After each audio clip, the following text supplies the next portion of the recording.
येणाऱ्या निवडणुकांमध्ये हार निश्चित आहे आणि यामुळे ज्यावेळी लोकसभेला घटनेत बदल करणार असा अपप्रचार केला आणि त्यामुळे ज्या काही जागा आल्या त्यामुळे लोकांमध्ये गैरसमज निर्माण केला आणि आत्तासुद्धा अशाच पद्धतीने गैरसमज निर्माण करायचा, कुठलेही पुरावे द्यायचे नाहीत, निवडणूक आयोगाला रितसर अर्ज पण करायचे नाहीत, तक्रारी करायचे नाही, ॲफिडेविटी करायची नाही आणि अशा पद्धतीने या काही बिहार राज्याच्या निवडणुका आहेत, महाराष्ट्रामध्ये स्थानिक स्वराज्य संस्थांच्या निवडणुका आहेत, त्यात हार निश्चित आहे आणि मग लोकांमध्ये सहानुभूती कशी निर्माण करायची।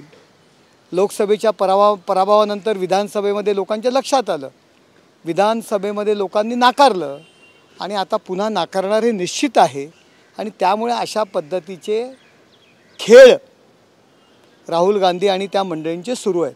हे बघा, निवडणूक आयोग त्यांच्या पद्धतीने उत्तर देत आहेत। त्यांनी लेखी काही गोष्टी मागितलेल्या आहेत, तो प्रशासकीय भाग आहे, सत्ताधारी उत्तर देणार ना, कारण तुम्ही आमच्यावर आरोप करताय।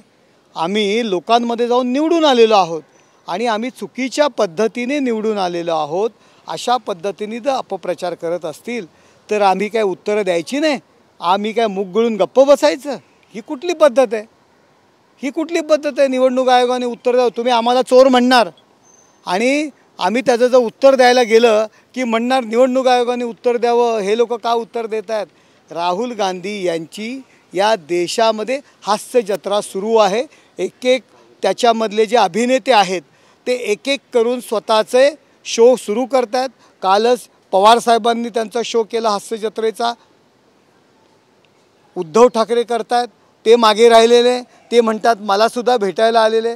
आता प्रकाश आंबेडकरांनी त्याचं उत्तर दिलेलं आहे पवार साहेबांच्या स्टेटमेंटवर की नक्की काय प्रकार आहे। हे प्रकाश आंबेडकरांच्या तोंडातनं जर आपण उत्तर ऐकलं तर फार बरं होईल, ते पण विरोधी पक्षाचाच भाग आहेत।